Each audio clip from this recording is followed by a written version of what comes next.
I name a program by you share this video. That is the only way we will not lose our voice.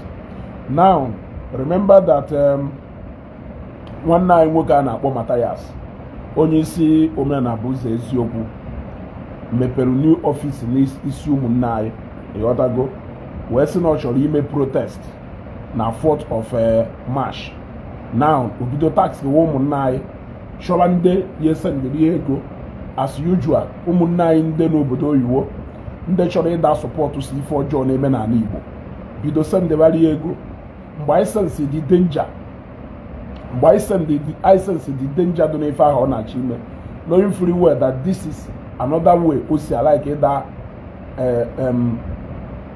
encourage ndị be anyị dị ife ọjọọ or in the name of omenala bụ eziokwu, especially the fact that na anyị fụrụ n'ife Governor Chukwuma Soludo na-eme etu mma, because security of life and property that should be a task that should be the priority of every citizen of Anambra State. Before I actually made that broadcast in the morning, a lot of things was already happening in the background. But before I go there, let me read out the reason why Mathias said the protest was cancelled. Yeah, let me read out the reason why he said the protest was cancelled. Then I will now go down in details. Share this video. You gotta go if I name me who call where don't man or call where don't man and chat equal who it I may chat with an if I name me who call where don't man. Share this video. Now if I will fail Mathias see them. If I will fail Mathias see them. Hustling, protest, cancelled. Then he went further to say, today I visited the office of Commissioner for Culture and Tourism, Honorable Don Onyeji. He assured me that Anambra State government, led by His Excellency Charles Chukwuma Soludo, have never stopped anyone. I will be analyzing this if we will right away because I don't want to waste time, so that I can go actually to the reason what led to the protest being cancelled. So I say led by His Excellency Charles Chukwuma Soludo, have never stopped anyone in Anambra State from practicing our tradition and culture, but against those who are using the name of our tradition and culture to train criminals, kidnappers, the organ trafficking, and to extort money from our youth, all in the name of Okite, Ibobo, and the Egombute. This is the first paragraph of his write-up. If is it new to you or sound strange to you? I want us to be honest. Like this thing in this first paragraph. Is it new to you? The governor have said it. Law Mefo, Commissioner for Information Anambra State, has said it. Even when the native doctors led a protest to the government house, they were told the same thing. We have been on Facebook all this while emphasizing on the same thing. So, can you tell me what is different from this first paragraph and the reality that has been on the ground since? Even Emma Akai, Onisinde Udogashi, said the same thing. So, can you tell me why it has to take the Commissioner for Culture and Tourism to explain the same thing to Mathias before he can listen? Does it mean that the governor saying it by himself, he has said it he has said it so many places? You heard it direct from the man. Even the homeland laws or whatever to name it, do very specific about all these things. He further said that government of Anambra State said that all the genuine traditional practitioners in Anambra State should come for profiling, which is for proper documentation and certification as a traditionalist, which I have done mine today. Reason we cancel that protest, I want you to make more reference to this particular paragraph. Now that the government of Anambra State said that all the genuine tradition practitioners in Anambra State should come for profiling, which is for proper documentation and certification as a traditionalist, which I have done today. Is this, for God's sake, a new thing to you? Even the day the government released that communique word for the new Anambra State homeland laws, they stated it clearly. They stated this particular thing clearly. Igwe Credo has been calling all these guys, all this while, say, Ekehit, go to Oka, Onya, go to Oka, Onya, go to Oka. Is there anything new here? This information is in the public domain all this while. The governor has been saying it, everybody has been saying it. What is so new? What is so new that it has to take you to journey to the office of the Commissioner for Culture and Tourism before you can find out what is there in the public domain? What governor have been emphasizing everywhere he has gone to, what we all has been shouting on top of our voice all this while, what every well-meaning Anambra State, even the Commissioner for Information, came on a broadcast to explain this particular thing. It has to take Mathias to pay a visit. According to him, it was a voluntary visit, but don't worry, ma to pay gaso. Makesi molu webia. Omaho kaisi we kwadori na nke ikpeazụ a. How I wish no ma kaisi we kwadori na nke ikpeazụ a. Ka igwe na Anambra nwere mmadụ. Ịghọtago? Ka igwe na kedu ka esi akwe na arụsị nwere ebe ọ na-eme ọkpakara ike agwa enu na agba osisi eji wee pịa. Akpọrọ ya afọ osisi ahụ eji wee tụọ. Ọmalụ. Now, let us go to the third paragraph. He also said that anybody who is intimidated by anyone just because the person is practicing our pure tradition and culture has the right to report to the person, to the rightful authority, which is government. Can you, like all these things, Mathias did, only nke do strange to you, aduro na public domain. I want you to point it out to me, because so Mathias were some of the most daft and ignorant followers. Imagine after opposition this nonsense. Oje post to one video one day, Christians right now. You want to go? If I catch you any day saying that education is a scam again, if I'm not here that day, but so na me would do, and I said to one would do, it wasn't that education is a scam. If I'm not here that day. Other each of hijau face the other thing it is not by force. But don't ever mention to anybody again that education is a scam.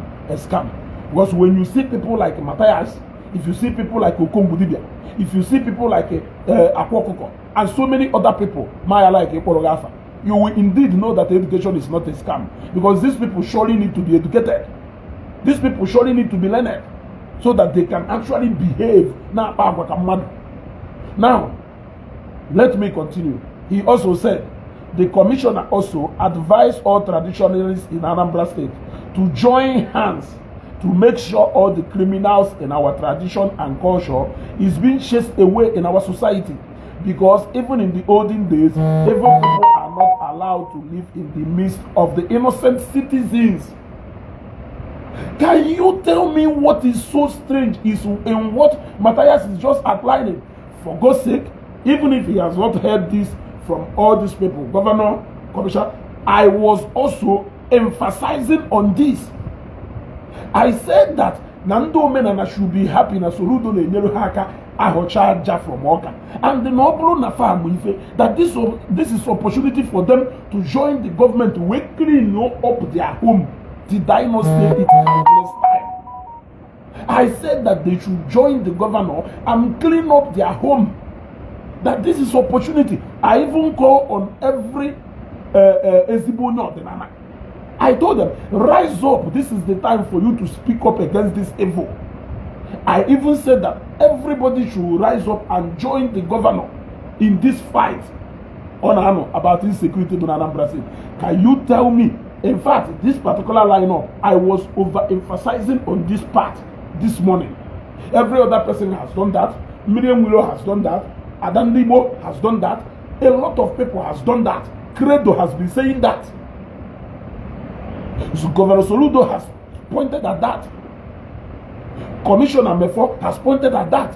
Can you tell me what is so new in this particular thing? Odelu here, the fans here, now na page and I say, iti body bo, iti bon come with him. Iti bon come with him. Gas school, yaga, education is a scam. Ego one equal pata. Education is a scam. Putanya we give the Ifisian or Egebo pata, out with go. Yeah? Osepa, His Excellency Charles Chukwu Masoludo is being used by our great ancestors to do operation cleanup in our dear state and tradition. This is when you are just realizing that. You never knew about this when you were preparing to go and protest against him. You never hear this from a lot of people when we have been sounding. You were saying, oh, let me round up before I ask you a question. This is when he is just realizing that no Chukwu Sendere, Governor Charles Soludo. Now, he said, he says, thanks to the commissioner for welcoming me, and also thanks to the governor of Anambra State for fighting for the good of our land and our unborn children. Our tradition must stand in a rightful way. Mazi Ezakwe Jiofo. Ozibong. Now, we are in all this nonsense. So they here. Did you see where the commissioner addressed that Anambra State is not a Christian state? That it is a traditional, for traditionalists, not for Wawunde, Nyeru Christians, opportunity to stand. Where did you see where the governor stressed, where the commissioner stressed on this? Was this not almost part of the reason Ojuechiga for that protest? I am asking you. Were you not listening to him when he was shouting on top of his voice and screaming, Anambra State is not a Christian state? Anambra, in fact, he said, let me play that video.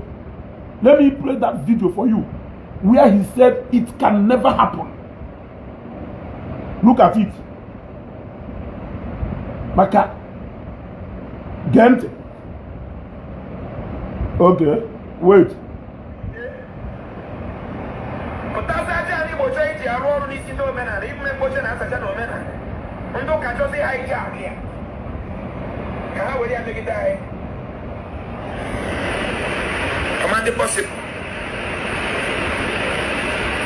Anambra State is a traditional state, and it is the traditionalists that accommodated the Christians. So one Tagrade news Anambra is a traditionalist, is owned by traditionalists. And traditionalists accommodated the Christians, showing freedom of worship. But the Christians that were accommodated started killing us, burning our shrine. No shrine is a fact, you know, if we are Gente again.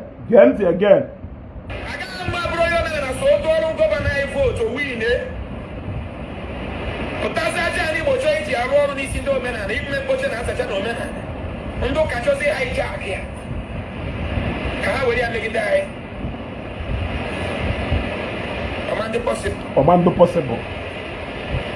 Anambra State is a traditional state. It's a traditional state. And it is the traditionalists that accommodated the Christians.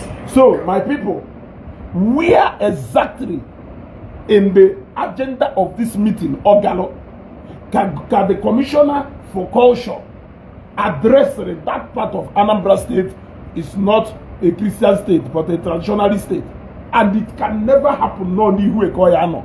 Atochalo governor awo the Christians so say ka hijack here. Where did they address that? Now, having said that, you have seen clearly that bam bra bra bra bra odelu na page does not make sense, because now he cannot journey willingly old. And by the way, he could have gone to meet the commissioner before. He could have gone to meet the commissioner before planning for the protest, but he had already concluded arrangement for the protest, fixed a date for the protest. How come immediately Omechalo that broadcast I emailed this morning, he proceeded to work? I'm asking you, Ask yourself this question. That puzzle is what I want to solve for you now. Mathias thought that we are just blabbing. Mathias is saying, just make one way, right? You will learn the hard way. How come that after we raised that alarm today about this protest in Proyala, he proceeded to Oka immediately to go and do what? I am asking you. To go and do what? Yeah. Now, every single thing Okuru na this thing Okuru is now or on a public domain. If you claim ignorant of this, then you are even more daft than Mathias himself. Now, this is what happened. I told you people that there are a lot of petitions, both people in diaspora. I even talked about the one that needed, that one who needed about 2,000 signatures. It's just for us to show the governor how serious the genuine Anambrarian said, number one. But outside that, there are many other petitions people are writing against Mathias. Now, when the issue of this broadcast came up, we did what we are supposed to do. We did what we are supposed to do as people that genuinely have the good interests of Anambra State at heart. We did not just come to Facebook to come and talk. We also followed on the action part of it. Yes, what I never wanted to tell you people in the morning, that protest can never hold. I never said it because I allowed him. I only said, let me watch the government allow this to happen. But I already know that government will not allow that to happen because the necessary movements and the necessary actions were being taken as of that time I was making that broadcast. Mathias that was when we even got to realize that some government agencies are not even aware of the activities of Mathias. And believe me, this is when they actually got to know about activities of Mathias in Afo. Now remember that now Balunde Dibia, I want to tell you why this particular part of his write-up. This particular, I want to explain to you why this particular part of this message. Where is it? Ebo Serena. Yes. Ebo Serena. Ebo Serena. Wash. Ebo Serena. The government of Anambra State said that all the genuine traditional practitioners in Anambra should come for profiling with a proper documentation and certification as a traditionalist, which I have done mine already. Now, government disregard the people like Mathias. They never knew that people like Mathias may exist. And it was today that we called their attention to somebody like Mathias. And that was why he was instructed to come with some proper documentation to Oka. He went to Oka. This was today. They have their pay attention. They were paying attention to Mwatibia and all these things without knowing that people like this are even doing worse than Nda Aneche. He was summoned to come to Oka today with the proper documentation. Yes, that was why he went to Oka. Now, the reason why Ndo operation Udo Gashe Ejo Wejeba because no Mwatibia. You got that? But let me tell you, I can comfortably tell you now that some videos of Mathias is now in the domain of the government. It's now in the possession of the government. So let him continue. He thought we were joking all this while. He thought we were joking all this while. So he was summoned to Oka. He did not go to Oka voluntarily. He was busy planning and raising money. Jideku Mumugu, Numokoko, Jideku Mwoko, Jidekwafa, Hana to call Yeri, all in the name of protest. He never knew that we have passed that system of talking. Yes, no genuine government will disregard people like Mathias. No genuine and right-thinking government will look away from the activities of people like Mathias. Yes, so I am happy that we still have right-thinking men of honor in Anambra State. I am happy that there are people who are watching what we are doing. I am happy that responsible men of honor who are watching online, seeing what we are doing. And kudos to them and thanks to them. Thanks to them. We cannot allow Mathias to reduce Anambra State to object of ridicule. All in the name of non-eme, so that was what took him to Oka. I challenge him to come out and say that he wasn't invited to Oka. I challenge him to come and say it. Did you see how smooth the write-up was on Emorozonye mathematical? Oh no, Jeloka Nake, Luoka went to Rugo, Wenata. But look at his write-up. His write-up was in a orderly manner, no disrespect, showing you that it was government that invited him. So he doesn't need to mess up in that report. He doesn't need to mess up because he knows he was cautioned. He knows he was cautioned.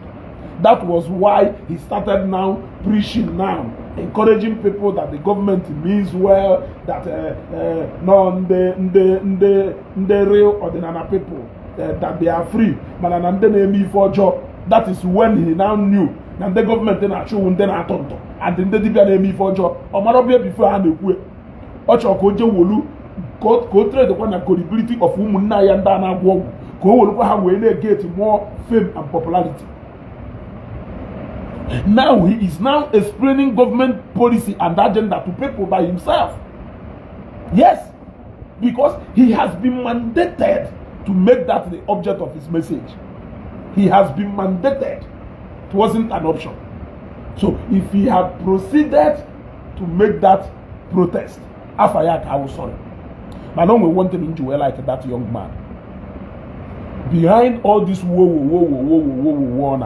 behind all this war, anywhere an option to choose between sense and pride, only choose sense. Or wanted to like Lebon. Yes. What it shows is that he is a smart a smart ebelima mama, or very smart on a calculated move way. He doesn't want to exceed the limit to avoid the boom or the smart. But I wish no any of this is followers say yeah Ado more smarter than him. But nobody. I can't see anybody. The OS member. Then for the general comment section, I say Ozi Bondo. Ozuku Igbo nke anwụ onye Igbo aka ọwụ Igbo nke a na-ese ese ọdụ ka afọ ya ọzọ Igbo ndụ nya ọ na-asọ ndị na-esi Igbo ndụ ọzọ so ha azọ mmụnwa onye Igbo ndụ ahụ onye Igbo oso na-azọ m ndụ ọzọkwa na oso azọ ndụ kwuo na comment section na oso azọ ndụ ọtago ọwụ na oso azọ ngụnwa onye Igbo ndụ Igbo nke anyị nọ ịmakwa ndị Igbo ịmakwa ndị mekiri ọpụ ndị Igbo ịmakwa ndị mekiri ọpụ Igbo la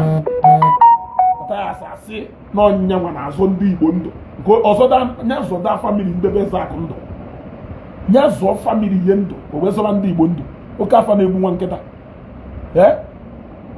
ọ dị na nwata bụrụ oke mbụba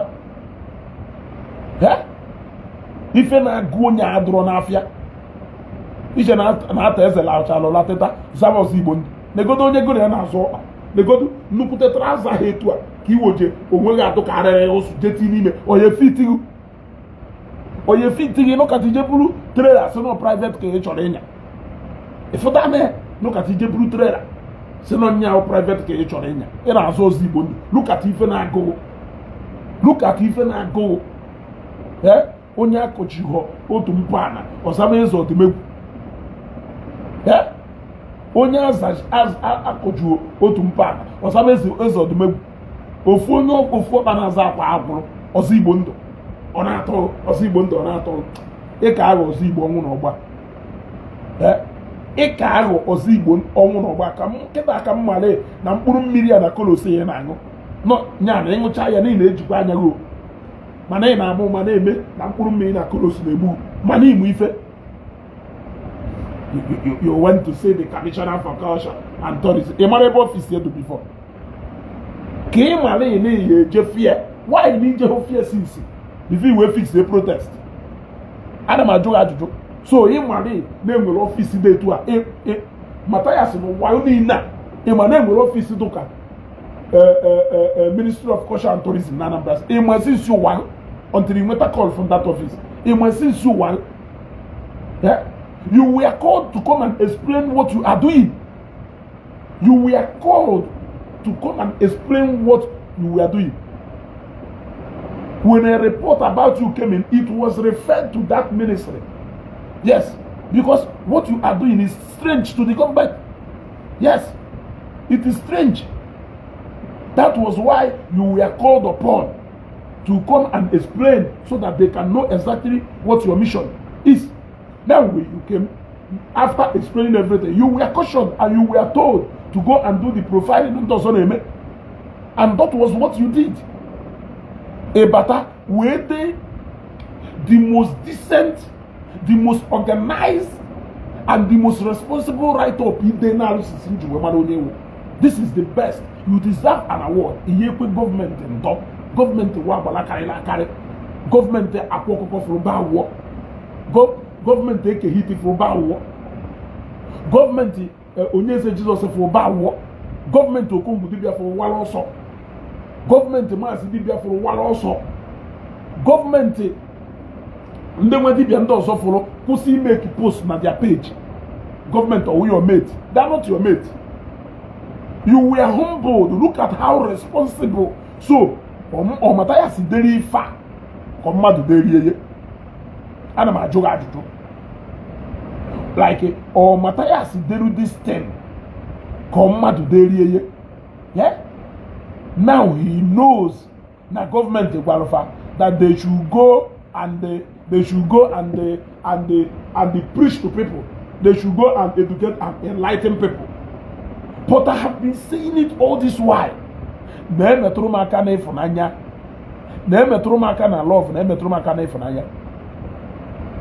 Share this video, not only share but this video.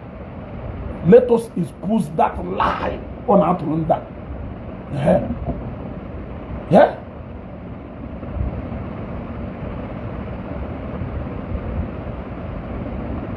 Maybe for the 1 hour ago. Ndioka right now. Maybe for posting. Or say Ndioka right now after they have paid hoodlums to cause crisis in the protest, but shockingly this evening they heard that the protest has been cancelled. Oh well, only to shocked. We know it will be cancelled. Oh well, only to shocked. We know personally, somebody like me, I know 100% that protest must be cancelled. Because while I was running the protest, something no name menoka. Yes. So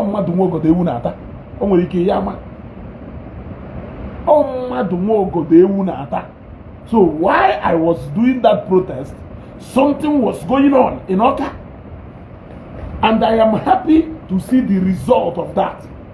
I am happy to see that now, indeed, our government can be proactive.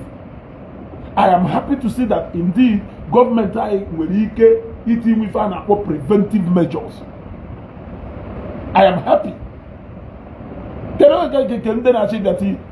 Protest na ya chohoye ichi me protest je Enugu state bol je me protest na Enugu state bol aye ni die na Anambra je Enugu state bol je me protest ndị Enugu hapu mebe there.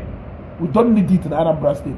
It's in Andoka right now after they heard that the protest has been cancelled. If I cholacho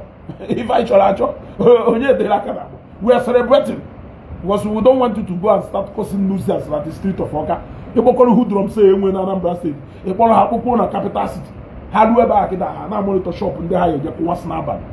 They call mad 500 Joka. Mad Hanchani name open the window and email open do hindo. They call mad 500 Joka, 200 Suruna, 300 and on Kana show you how you get was shop. Eh? 300 and Ronoka. Na chop unye ha yeje kwase na achonye ha ya nalufo olule he mana trust from mama's music oka wechi niile on 5th nda ya amuta ya n'oku nda ya atita ya he na king go kafo e basha okwo na me broadcast n'ụtụtụ na aba protest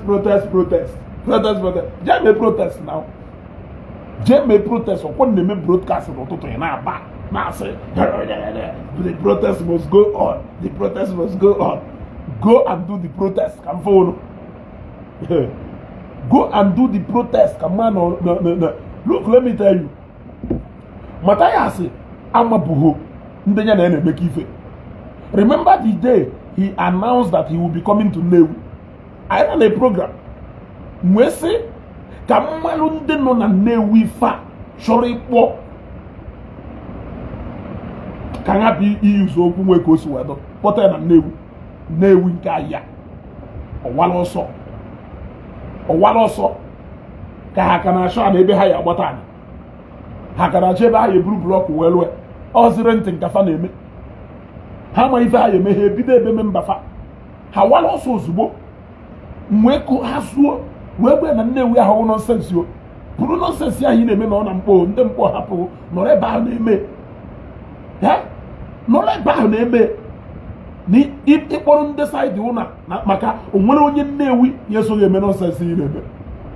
Onwere onye Nnewi nwere ike ịpụta tie aka n'obi si na so ga-eme nonsense yi na-eme. Mana me broadcast ahụ wee sị na ihe ala ike ịma ndị do involved n'ife Mathias na-eme. Ka ifufa, I even said that I am going to go to that place myself. Ọgbafele ọsọ unu che na ọha anụ ife, unu che na ọha afụ ụzọ, unu che na ọ maghị ife. Remember when he declared Ebudon wanted? Si onye mma ka a esi wee locate Ebudon. I made the broadcast and say, ịmanụ na ihe anụ ife, ịmanụ na ife na-akọ n'isi n'aka, go and touch Ebudon. I even said na Ebudon nọ na Nnewi, Ebudon mee video gwe na anọ na Nnewi, onye amị na ụga ozo ha ezo ịbata ha jụọ ese akpọrọ ojeghị ọfisi ya. Iche na ndị na-eje eme intimidate, iche na security man ije buru n'ụmụ oji Ebudon onye amị na ụga, iche na onye security ije buru n'ụmụ oji.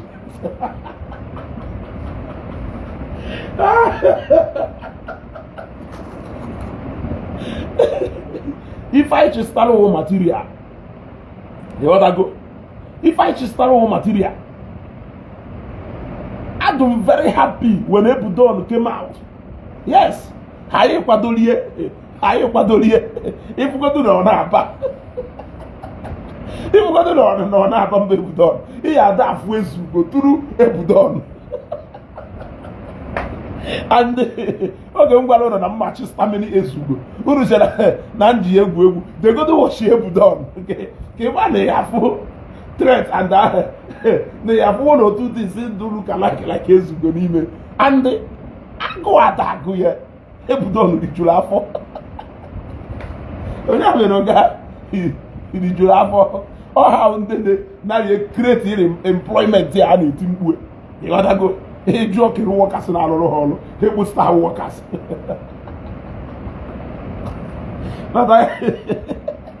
Mathias na-erecha nke asị na ụmụazị esi ejikwapa ntrapụ ebe a ọ na-aya afụ ma ọgara onye ahụ na-agbafere.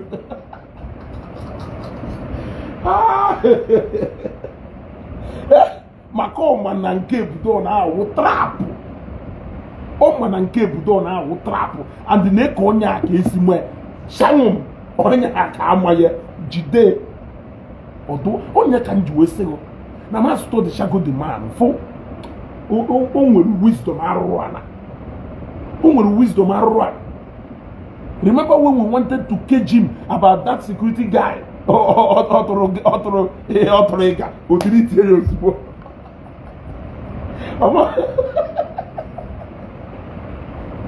Very soon if I eme Mathias ewo o mere video mechasịa video send area lawyer scrutinize that video send area go post o ife anyị emegido Mathias ife reduce it to that.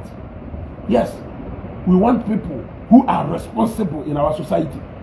We want people who are living, we want people who will claim now public figures or now leaders. Yeah? We want them to behave so responsible because there are so many people who are looking up to them. So we will reduce him to the point where umebe video mecha video o send the area of professor mo send the area of doctor na teaching hospital mo send the area lawyer where biko go through this video, tell me should I post it or not. We are going to reduce him to that. We are going to reduce him into getting a legal advisor who will be advising him na some kind of things on Abioku na Facebook. Other go. We will make him to be responsible. Bet me when I say that. We are going to force him to be responsible. Yeah? Look at it. Look at so Mathias can actually write something as decent as this. Look at how sweet and how responsible he is. Very clean, free from any wasbos, free from any very clean information. He simply let out the information I know where. Thank God that God has used him to be an instrument into sharing this message through the Ministry of Culture and Tradition and Culture and Tourism. May God's name be praised. Okay, man, and keep as well. God must use everything. God can even use your father to pass this message and keep as well. God will not spare any. He can use anything usable to push this message and keep as well. The journey has shifted to Imo State. It is doing a press up to start heading to Enugu State. From Enugu State, it will go into Ebonyi State and it will go into Abia State. 5 states in the south is sealed. So don't think that Asaba will be a destination for you. You must have to jump to Asaba. It's just saying a bini, abonando to ye. Ebe ya we mess up a koyuta ya nisi, more complete. Udia back I need to yes. Udia back I need to or a Lagos, ebe ya we pota, ijoku go flat almost 2 million. Koya we push go flat, ya or kwaro secretary, it over nime, or Kayobi, it over a flat money. Yes. However, and in the east. However, and in the east. So, if I with a male edgeway cancel that protest, do not be deceived. We made it happen. I knew that protest can never happen. I knew he will cancel it. And that is why he immediately cancelled it. He said, yes. That is it. Because they never do. We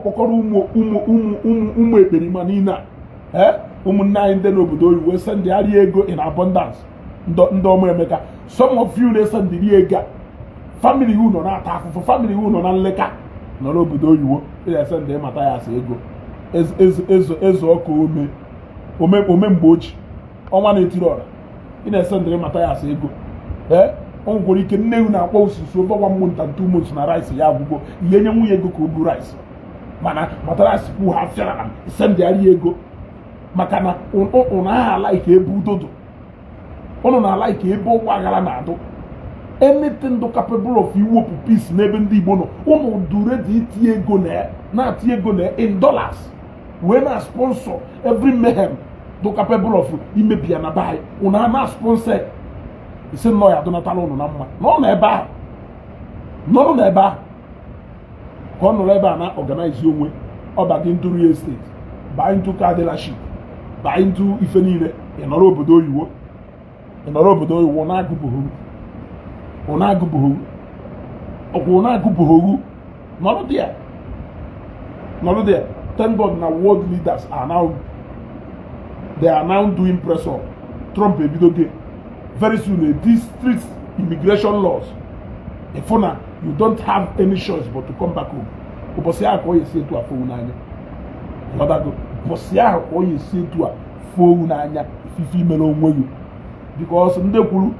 you make your bed, so shall you lie on top of it.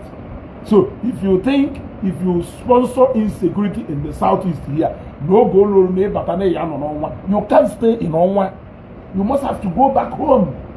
Yes, you must have to go back home and partake in that monster in Yeraka we create here. Mathias did not go to Oka voluntarily. He was summoned to Oka. I challenge him to come out. and and disclaim what I've already said. I challenge him. Let him come out and say openly, and before he said it, let him know that Anambra State government is watching him. Commissioner, Ministry of Culture and Tourism, they are watching him. Necessary people are watching him. So let him come out openly and put a disclaimer to what I have just said now. Nyapota Biakuo, that he was not summoned to Oka. Nyapota Biakuo, that he was not meant to go into profiling in those on the Etu akoya there. Obosoya put at the floor of the House of Assembly. That day, we will ensure that it will be covered live. It is high time we show him. Anambra State when they no man to walk they will not. Nobody will in them way, no see on any weather. And nobody will be in them with it. I am prestigious men and women of timbers and calibers. And I am happy to see that they are watching what we are doing. They are watching what we are doing and they are following. They are watching what we are doing and they are following closely. They are following closely. So, also, I am happy to be in the office of the Commissioner for Culture. Even though you are Joel, on the office here may exist, waiting protest. Now, ndị nyere ego, ono show na hapụrụ ya, the other go. Ono show na hapụrụ ya, fenya wonye bukudu kanko. Mmadụ ibu ụmụ esho mazi 8 n'elu kịta ife na-esi ike. Ọ dị izi. N'elu kịta ndị nwere ịtọ, ọ na-esiri ihe ike ịzụ azụ ka mmadụ shi 8. So ono show na hapụrụ ya, na nwoke ebuku ka ọ ha, obi ka ọ na-anị ya. Ọ na-echọ ihe hapụrụ ịkpọ ese nwanna na onye jere iku nwa o jere iku nwụọ. Na ọ ya anawa m n'ihe eku nne nwa. Go.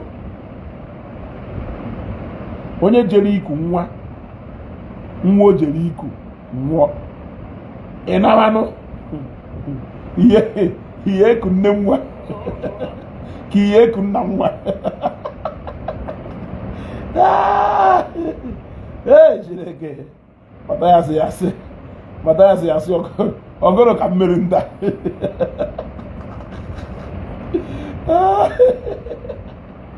Mathias ya sị ọgọrọ ka mmiri nda. Maka na anyị na-emeghe ụlọ aba n'anya. Go. So, ọ bụrụ na ị tụrụ ya ego protest,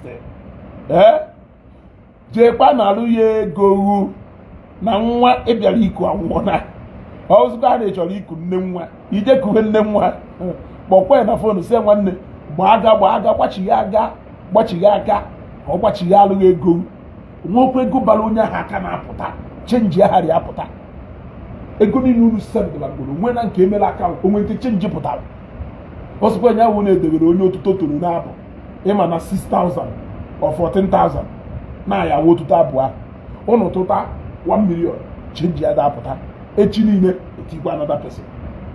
So unu show na hapụrụ as usual. After all, ife na-enye unu joy unu fụ ka ọ na-akpa aganaga unu fụ ka ọ na-art in this war ọ na-art obi a na-atụ unu. So unu show na hapụrụ ya ego go. Etu a ka ndị a na-sponsor unrest na so many countries, especially in Dutch ya hapụta ha plant ya some people na sponsor ha na-akọsụ unrest n'obodo. Ọ bụrụ ha na the ground do set ha batabịa were ife ha chọrọ iwe. So sponsor ha na ya also unu ma the main agenda kpatalụ unu ji sponsor like this jisi na ike make una mee on mana agwago m unu reason baba ji wee jee Ọka and ojecha Ọka bata cancel that protest. Keri ife batalụ na oje Ọka first wee ti protest. Today, Mathias man enwere ife a na-akpọ Ministry of Culture and Tourism na Anambra State. Today, ka ọ nụrụ about that ministry for the first time. Yes. Today, ka ọ nụrụ anything about that ministry for the first time. You know that? Ndị a wee sị na ya nụbụ okwu ife dị ke ọ chọọchị dị ife aka ọgụnụ. No. He must have to come.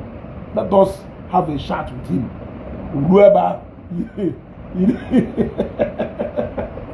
need to can catch your knowledge. Go through. Should can catch your knowledge. Go. Go.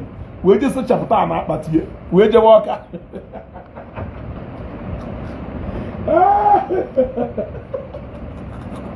Ai, direi que Mathias. Ai, Mathias era para uma desbabo.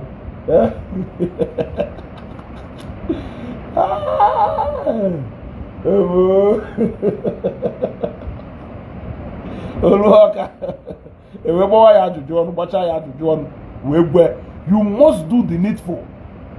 And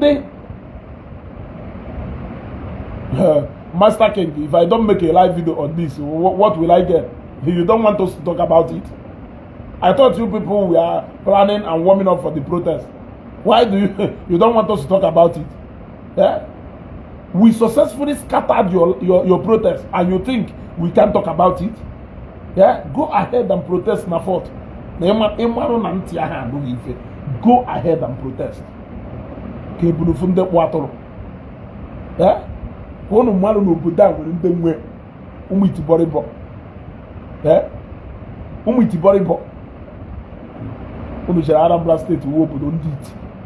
Yeah?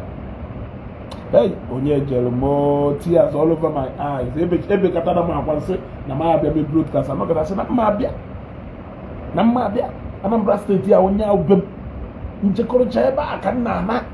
So ifo na nwere ike ime kudodo n'obodo a, I am in.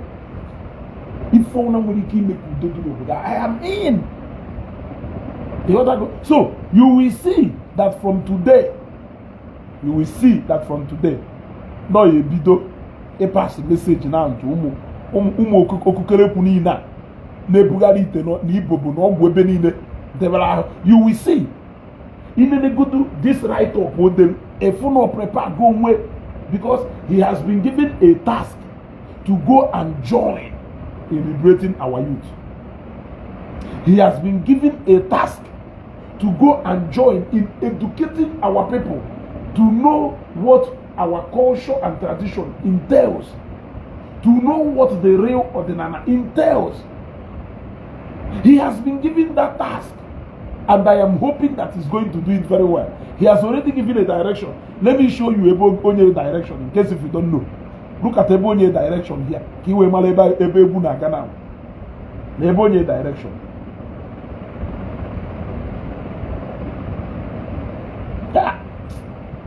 Nwoke dike eji alili wee n'ụkwara.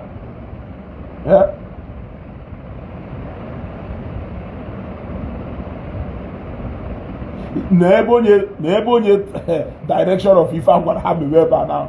The commissioner also advised all traditionalists in Anambra State to join hands together to make sure all the eperimas and the eperimarises in our tradition and culture is being chased away in our society, because even in the olden days, evil people are not allowed to live in the midst of the innocent citizens. Na mgbe gboo na ndị dibịa na-agwa ajọ ọgwụ na ndị dibịa na-akpa nsị na-ebi n'ịkpa. Mmiri enwere okwurie. Na mgbe gboo na ndị dibịa na-agwa ajọ ọgwụ na-agwọ ọgwụ tupu oke ite na ha na-ebi n'ịkpa, na ụmụ ọgwụ ahụ na oke ite aha adụ ebe mmadụ bi na oyewo mmadụ. Mmiri enwere okwurie. They all came after him. Now commissioner agwageye ọnụ. Commissioner wegwe nye aka gwa ụmụ ọkala okolobia tradition and culture walụ nsị nke ikpeazụ a. Nye aka gwafa na ife afa na-eme is not the way. Yes. Is this not what I have been saying all this while? I have been saying it. That was even how I commended Adandebo today. I commended Miriam Wirokalapu today. I commended Natu, the family doctor. I commend the Igwe Credo and a lot of them, because these are the people who are calling the shot. These are the people who are doing the right thing. Now he has been encouraged to go into the world and spread the gospel. Jebu mo karo kolobia umazi baggy jeans and umazi mbamba sweater na yi sweater na hu jenu bu umazi isi dada umazi earring umazi na misi ami na ndị na-agba spray jenu gwafa na omenala a na-ekwu maka ye abụlọ ije gwọ ọgwụ na ije bugharị ite na ọgwụ n'ọdịnala Igbo abụlọ anything about igwọ ajọ ọgwụ afa na agwọ or ife commissioner gwara ya in case if you don't know, and you will see the direction of his message now. Ofuru video sie n'ọka John ya n'ofu video sie n'ọka Jusie no Mathias na play the video sie n'ọka John ya ye ndị no closer to him Chekwube jụọ ye na play the tape n'ọka tape ya no go n'ọka na eche before land ya ọwụngo dị ife aka ọ n'ọhụngo kedu ife ị na-ekwu ife ọkọwawa ajụnya nkọwa how I wish na ngosiri unu video ebe ọ na-akọwa nkọwa jụ ya ọnụ etu esi asị ọnụ ọchị ejugo m ọnụ nkọwa jụ ya ọnụ. He was shocked. Say he played the tape you know today government will say so no they fadore I went in we are going to monitor what you are doing so closely now. We are going to monitor your activities and we are going to ensure that you do whatever thing you are doing in accordance with the law of Anambra State. Go and educate our people. Go and use this your church to tell our people that nay. So Mathias is now going to be among the messenger of Governor Soludo. He's now going to spread the gospel so that people like us should go home and say, if Lebo Kuru Agwagonga, Wolu na akunu hochata from Oka. Wolu na akunu clean your house. Wolu na akunu denounce wo okita. Denounce onu ndị dibia na agwa ajogwa. Wonu nanda abulo part of you. I said it. Denounce onu nda openly. Wonu nanda abulo part of you. It will be more honorable if you people denounce it. Now he has been given that task. So onye doka royal Christian eba, you will learn and you will learn the hard way. Royal Chris, you will learn. Mathias is going to teach you in the language you are going to understand. Mathias is going to teach you now in the language you are going to understand, because he has been given that task to go here into the world and preach the gospel of Governor Soludo and the Operation Udo Gashi. So he will do that comfortably because he let him use that God's given talent for something good for once in his life. And that is preaching to people like you. His followers will reduce, he will lose followers, people will insult him because no change go gear. Change go gear. So, in the summary, if you think that what we are doing in this page is a joke, I'm sorry.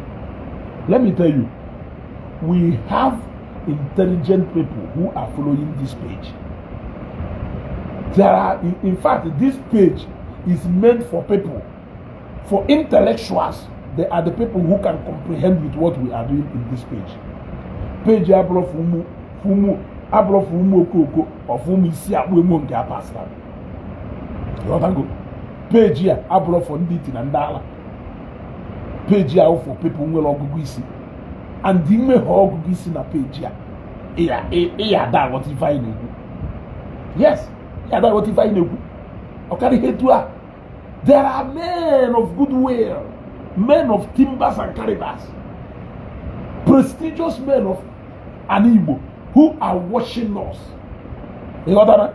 And when something that needs to be done, they will do it for us because they know that we mean well for the Igbo. They know that we mean well for the Igbo. So that is exactly what happened to Mathias today. So, Master King, ese na na ife anyị na-ekwu wasị on fourth buru play card wepụta ndị ya unleash on you people na fourth wu ndị aka odo ndị anti-tout ka ya unleash on you people na fourth ọdụ ndị operation udo gachi onda anti-tout wụrụ aka odo kurisichi ụlọ ọkpa n'aka achịrịzi ụlọ chi ndị operation udo gachi eweje gasị ụlọ ebisi ya jụ n'oyi ụnụ na-akwa aṅụọ tii ụnụ na-eke hit aṅụọ tii ụnụ na kele afa ya onye eze Jizọs ehi ụlọ abalị mana ndị anti-tout ka a ebuso rizielu ụnụ ndị akodo ha ewere akodo kụjisicha ụnụ knee and elbow kụjisicha ụnụ knee and elbow ụnụ aghasara n'ala ewekwo ndị operation udo gachi ewe bịa chịkọrọ ụnụ gaghị ụnụ na pikọp bụrụ ụnụ budo ụnụ ebe bishọp ụnụ nọ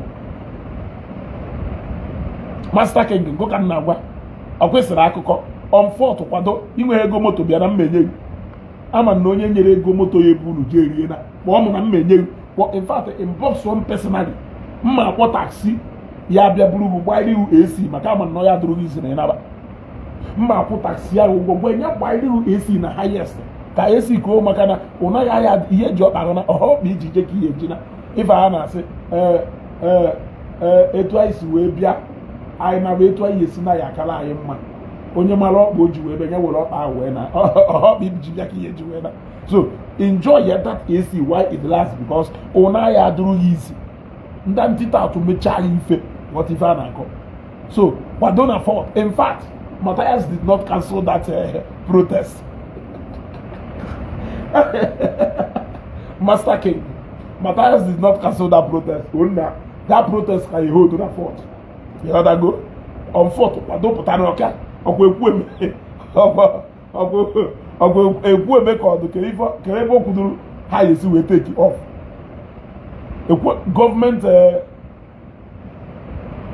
gọọmenti gonodo complex n'ọka je on fourth je ebe a je nọ ka nwa na ogoro na-atụ oyi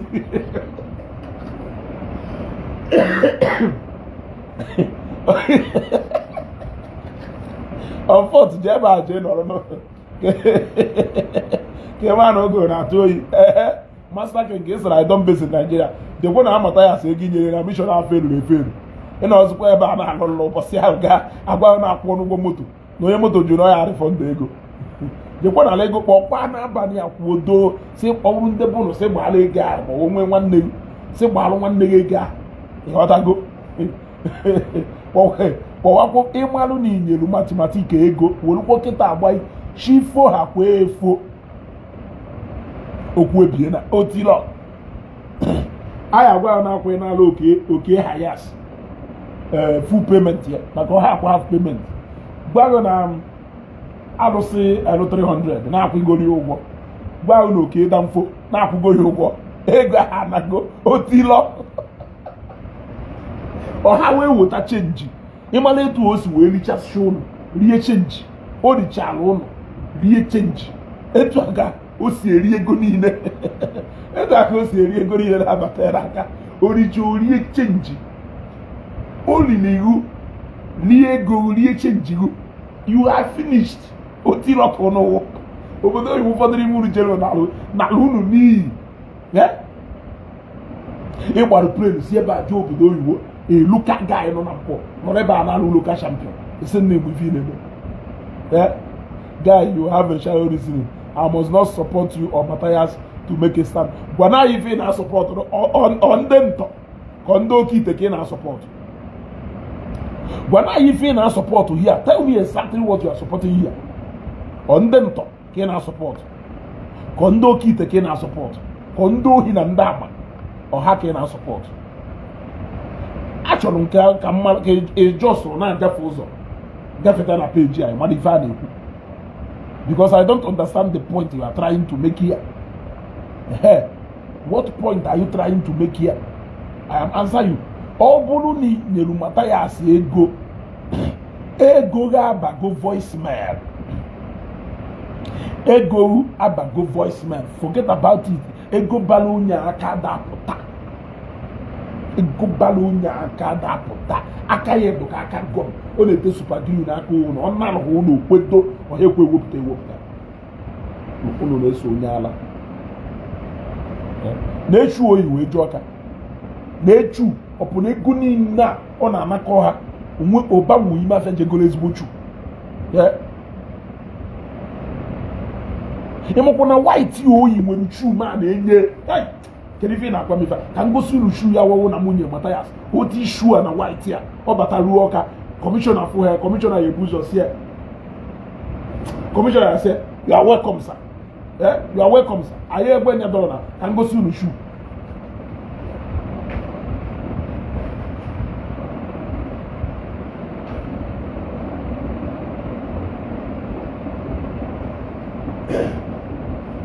gwanụ Mathias na-egotalụ m ya shu afụchalụ m ife oyi wee jee ọka wee kpọọ my shoe plug wee say no I cannot sit and watch ọzọ Igbo ndụ wearing a 1986 Chuck Norris shoe to go and honor a very important invitation. I cannot do that. So I am making it public now. Anybody who knows how I can reach Mathias, a Christian Louboutin shoe, this shoe as a gift because na as Igbo, unless not just Igbo, Igbo, man, all the Igbo na zondu ode Igbo only Igbo anwo. I have a gift for him. Akwa ahoyi woro no kwasara Yeshua. Ifra akwa ahoyi. Imagine na akwa ahoyi no kwasara Yeshua. Imagine na akwa ahoyi no to kwasara Yeshua. Ona bata no office commissioner. Commissioner ya sie. Maka Chuck Norris show you the commissioner ya say, is this the Mathias we are waiting for or should we expect another? Is this the Ozzy we are waiting for? Or should we expect another? Or was here na yomu na chop? You got to go. So I have a very nice shoe for him. Imagine now not the shoe and ona bata commissioner for her commissioner here. Can we go to the office? Can we go to the office? Man, if we're not a reception kind of welfare, can we go to the office, sir? Okay, if a commissioner has here, I am right behind you.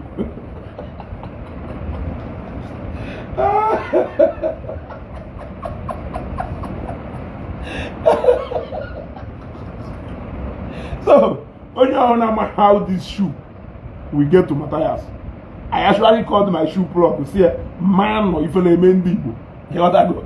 Ah, man, waja higher than Kwezoku yet. Waja ayeke na yelo na ho awepu apu mana ha ya no na acha yike ejige moment of truth ore ya do na Mathias ezoku iyeke na yelo na ho okeru na okpa we je honor a very important komaka na akpori ya n'ọkụ ọ ga akpori ya n'ọkụ hit gosiri ya na ọmọ no ya bata ko no ya bata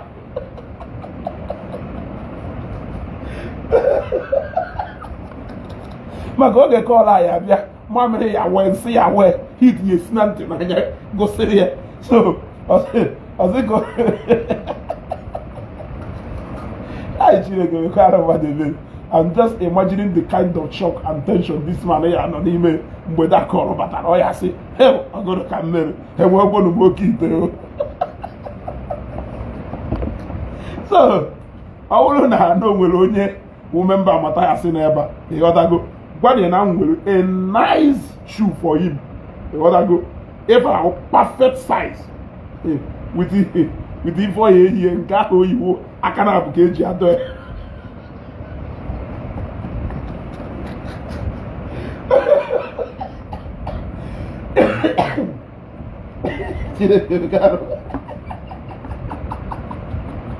nke ahụ oyibo aka na abụ ka o ji arịsa ma ọ kpọ ụmụ ya ịtọ ofu onye mmadụ bụ adodo aka ebe a mmadụ bụ adodo aka ebe a nwunye ya adodo aka n'azụ ofu onye azụdo ọkpa n'ihu wee see ihe otu ọkpa na owe na kpuo gwadie na ezugo nwere a nice shoe for him It is a gift. It is a free gift. I am gifting it to him. In order to go free of charge. One of the reasons I'm have support here. Maybe about a yibo ye or quick flow ye. A yibo ye. Okay, boxed. In order to go package area your for my. Oh, what additional gift.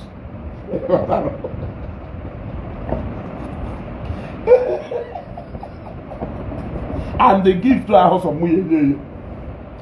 I am calling on my fans. The other go operation give one shoe to Mathias. The other go and make it clear. Operation give one shoe to Mathias. The other go. One shoe I hit in a shape of a coffee. Oh, anyone and Zuzo. I will not support Indian and Zuzo. Oh, yeah, Unyanocha. You must show it to people. The mother. The other go. Now, Dome abuze eziokwu chekwube upi eye hapụrụ ya oyiri akpụkpọ wee jebe ije zoku n'ọka ịghọtago ife ya wafụ ha gasị na onye awụ onye ọjọọ maọbụ o nwere onye ya wụrụ onye afụrụ ọnwụ na-eme aka ike o jefụọ ya na ọnwụ na-eme aka onye isi ndị operation udo gashi ka Mathias jefu Mathias aya na nwe ife kpatara Mathias ya na sel ọwụgode shi na I'm telling you ọ dị na awa akpụkpụ ndị nwa dibịa na-eyi you know how people don't want to be an age before we introduce the new if I will be people don't want to be an age before we introduce the designers. You want to go?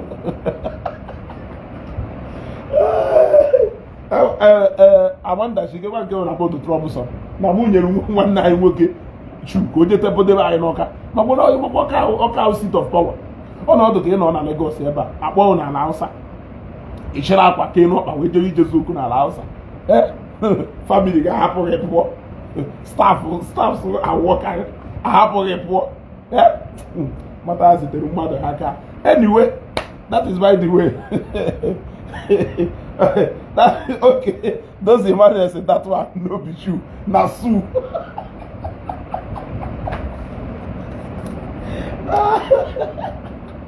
anyway, I've given him this one. So, onye ọna maka ayesi wee bulu akpụkpọ a wee bujelu Mathias. Delu message na inbox. Go and ichi delu message na inbox. Ọwụ n'ụtụtụ. He ask him, "Good morning, sir." Before you call me Ezugo. Maka ọgwọ chu na-enye ọgụ na ahụ. If chu na-enye ọgụ na ahụ obere chuo. Go. Shouldn't any go now shoe. If I have preserved opportunity, so shouldn't any you must show respect. Good morning, sir. Ezugo. You want to go? You shall mark Messi West Side because I promise you in chat room. And when say, please, I greet you. Please, may I know you. You will introduce yourself respectfully before you tell me why you were chatting. Man, only chatting from any other thing, you can start your conversation anyhow. Man, all I know for sure, in a chat room, you must comport yourself. Everybody you will mo, because you will withdraw in the shoe or table one. So, everybody you will mo, a chat, you must chat me with respect. My catch you near our shoe. You wanna go? My cock, I just Zamo Oku. How was all you House of Assembly in Oka? Okay, akwa n'ọkpa ma okay nylon n'ọkpa ma oyiri akpụkpọ 1982 akpụkpọ Chuck Norris ya ji wee gbakara atị oyiri wee jere House of Assembly oruzie ebe a ndị nọ na floor of the house na-amụ amụ dịka ife ọ na-ekwu ka ha na-amụ amụ ọ ya mana otu oyi n'ọkpa ka ha na-amụ amụ. So I think on this note I have given you people the update to tell you people na Ọka Baba jere owo someone gas and that caution and they again new direction and that new direction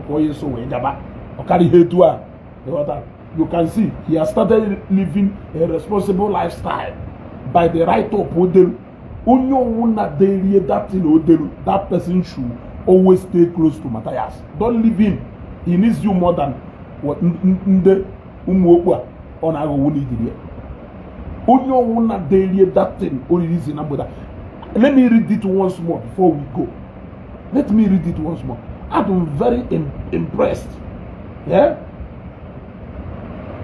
I'm very impressed. Very, very, very responsible write-up. I've never seen a write-up as responsible as this. Nke a ma for guru eba. Guru so Mathias Joko na ho. Because ọ na-agbatosi ọnụ ka na-eme program n'ụtụtụ. Ọ na-enyegharị mkpọtụ na constitute ga nuisance na comment section. Also Mathias Joko ekweghị ka ọ na because afụ bụ onye ebe a. Yeah? Yeah? Let me read the most responsible write-up Mathias Megdegolu since njuwe mara onye ọwụ. Since njuwe mara onye ọwụ. Odebo. You want to go? Okay, before my call, you also 50 million for anybody who can provide any miracle Jesus did in the Bible, which you have witnessed in your village after praying with the name of Jesus. When he is going to 50 million, if he can come out boldly and tell us what he went to Oka to go and do.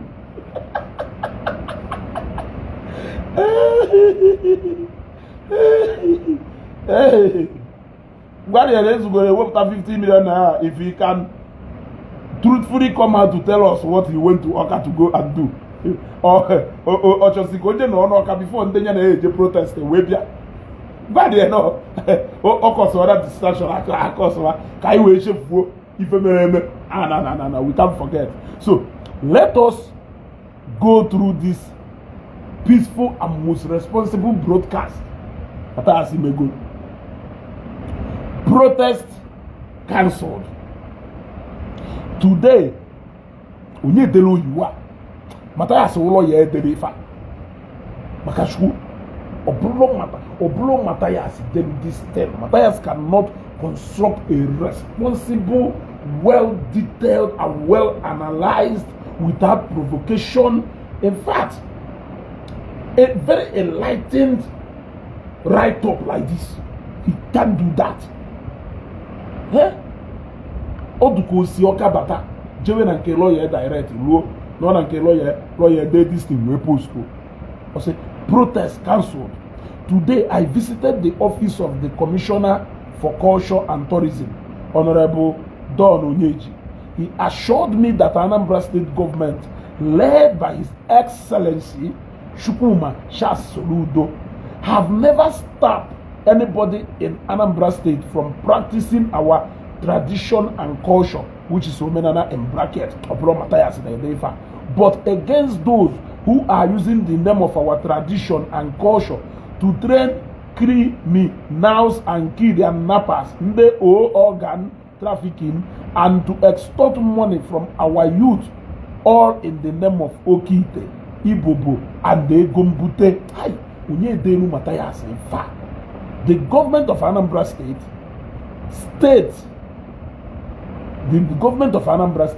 said that all the genuine traditional practitioners in Anambra State should come for profiling, which is for proper documentation and certification as a traditionalist, which I have done mine today. You were compelled to do yours today. You don't really have any choice. Okay, when we can monitor your activities, we brought to their notice your illicit activities, your inciting and the most absurd behaviors in the exhibit everywhere. We brought to their knowledge how dangerous you are to our people, and they decided to profile your activities and monitor you. That is the end, in case if you don't know. Now, he also said that anybody who is intimidated by anyone just because the person is practicing our pure tradition and culture has the right to report the person to the rightful authority, in bracket, government. Oblo Mathias deliver. Onye deliver. You want to go? Other man Sidibia deliver. Makaman Sidibia day without adding a boast to that. He must boast. The man of Sidibia deliver. Or will you hear the daily? What if you are whatever? If you know the broadcasting meeting of the incorporational commissioner in the Eludite catastrophe, and I propelled myself to Oka and catapult myself back to Anambra State in the ongoing calibration. If fact that nonsense from beginning to end, it will not make any sense. So only daily Mathias if I is so learned. The person went further to say, the commissioner also advised all traditionalists in Anambra State to join hands together to make sure all the criminals in our tradition and culture is being chased away in our society. Because even in the olden days, evil people are not allowed to live in the midst of the innocent citizens. You see, the commissioner also advised all the His Excellency Charles Chukwumasoludo Kamota is being used by our great ancestors. He did not know about this. Oh, no ancestors they use Soludo which is a protest.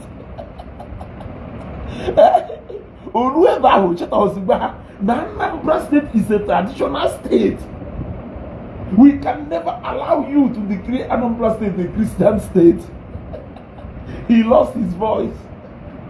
And then when that code the anti-tat to be an update in office. You got to go.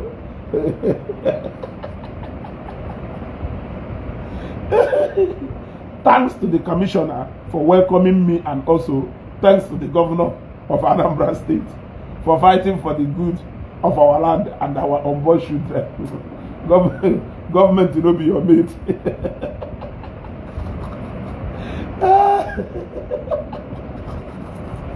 Government are your mate. Government don't call each other. Yeah, Mathias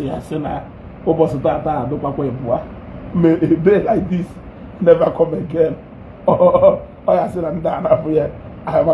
By this time, ụfọdụ ụmụnna ya n'obodo Igbo aka donate kwana ego one. You want to go? So, anyị kụrụ ya business, anyị pịatụrụ igwe, anyị tiri na the right track. Anyị mere ka ọ ghọta n'ebe a na-eje ka egwudu. Ife anyị mere na ndụ ya, anyị needed work. In fact, n'enu ekwa, burukwa shubi ihe. N'enu ife ọma niile na mmeri ya, burukwa shubi ihe. No, I said I'm more for Mathias. How can you say that now for Mathias? You know that go? Even put the shoe be shoe. Tell us the mother new shoe. Mother they go do shoe. When shoe awful. Mother new shoe. When shoe awful. When designer shoe. I'm a Julia. Mona said I'm more for yes. Afro Nyananya. You know that go? Afụnya n'anya nwata afụrụ n'anya ka a na-abalụ mba. And for the mere fact that na mụ na-abalụ ya mba, ife o gosiri ewu na mụ fụrụ ya n'anya.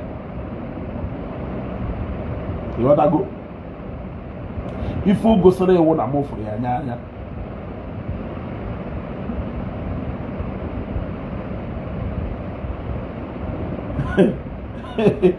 Doris Agbara say, "Oh, mona shoe man now. You want to go? Oh, very shoe dollar attention on your own. Shoe out of attention more than Mathias Jelo can away. Look at it. A whole commissioner for culture and tourism in Anambra State, and the general overseer, Umera Abuze Ziopunando, or Zibondo, or you want to happen and have an issue. He said, "Na shoe never as opposed to pay attention." If you think an apple say photo, men of timber and calibers now, they happen to have an issue. Other hand of shoe can model.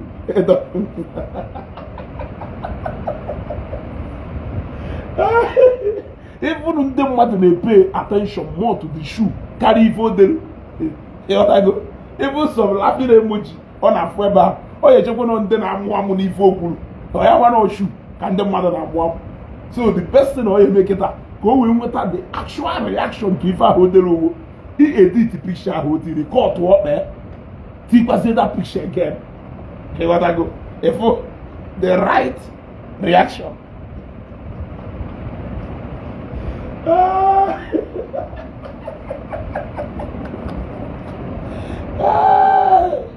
Hey, Ozzy Bondo. Ozzy Bondo. I said, all people in the sugar. Oh yeah. I didn't wait one mother I didn't wait I got it too much, you. Magachuku. Yeah. I want to send the message in our inbox now. Every Mathias I said, no, we'll have 50 million. No, you want to have evidence. Nah, Jesus Christ, miracle, no, 50 million. Mother will send their message in the inbox now. He get 50 million, but he they find people that will bring money to shatter boss.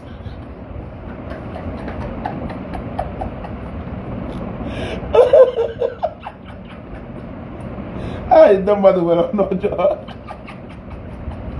Yesterday, he get 50 million. They find people who go bring money to shatter boss. But no, with 50 million, oh, you need them money. Oh, so see they to have ego. If oh my have ego, oh when they grade one, oh, 15 million. I will give 10 million. I will give 20 million. Oh, the village here. Lute boy a park a motor. Or chili tree and I can wear up away. Or ye 50 million, will ye Louis Robert Befa? Yeah? Or ye 50 million. Bua rice, what rice, and what came the members here. Every day, I'm up to paint rice and how much is in an island. Will one onion, will man wake a lake, name a boat, a very siege, yeah? But it's young man red and a man of granite oil, naked, book to look at beans, and nobody in an island. I'm a one copper, my young man, money with 50 million a year and talk. He with 50 million a year and talk. Yeah? Where put over, see, I'm not bamba. No, I can got 3 years. None of you continue to say that kind of property money that you people will think about going to your permanent site. Do you know what 50 million can do? Yeah? Do you know what 50 million can do to that quest for you to go to your permanent site? With 50 million, you can buy a plot of land, you can build your church there. You need to see if you got your way in a half a go. Yeah? You with 50 million on account, you do a mongo. Yeah? When they Mama America will tell you, where can I go more? Let me read it out to you people. If when you win 50 million or you can man, onya koshibu to Mpwana or some sort of me. Nay, corporate beggar. Corporate beggar. Beggar with style.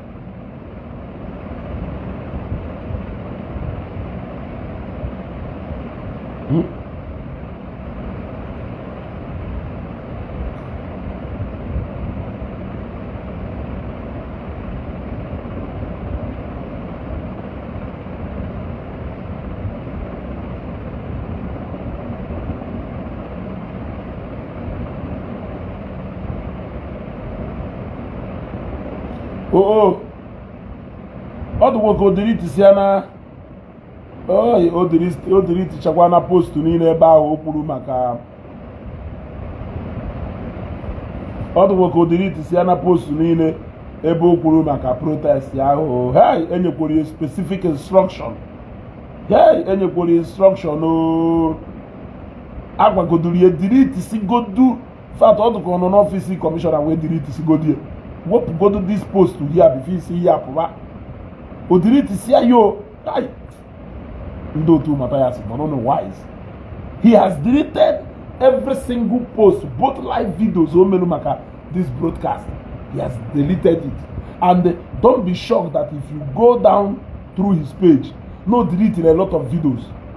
Don't be surprised that if you go down through his page, no deleting a lot of videos. You see?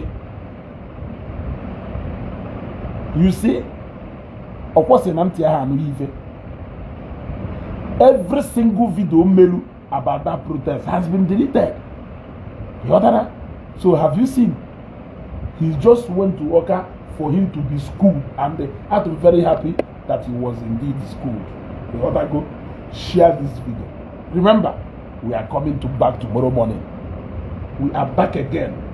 Let us follow this guy and monitor his activities, bumper to bumper. We are not going to get tired.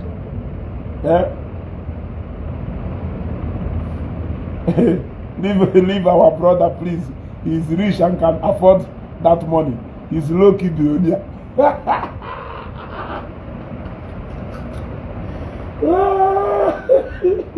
Hey, billionaire, hey, billionaire, afa, ataga billionaire and allegedly so now fatagola afufu. If you na bo atana afufu na Facebook, ogono ka hamelu billionaire and allegedly.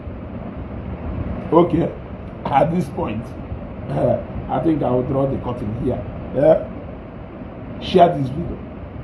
Always support our broadcast by email to account and like and love button.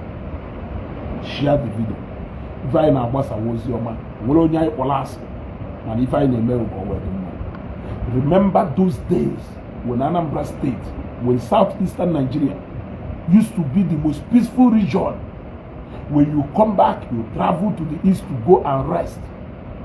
Ilueba is weak without any bakam.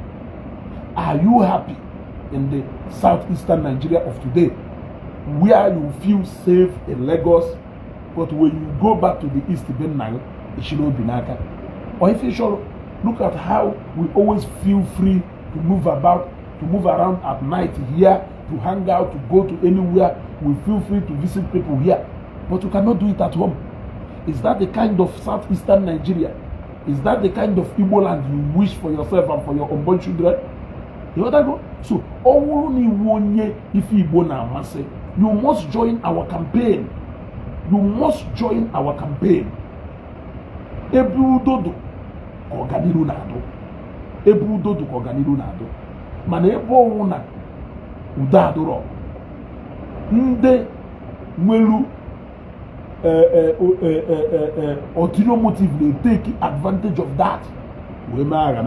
And before they phone if you may go. So if you listen to my message, you should understand the direction where I am going. You know what I go? I still remain your favorite. Whether I'm your favorite or I'm your favorite, I am your favorite because I am that messenger of hope which you are still waiting for. You know what I go?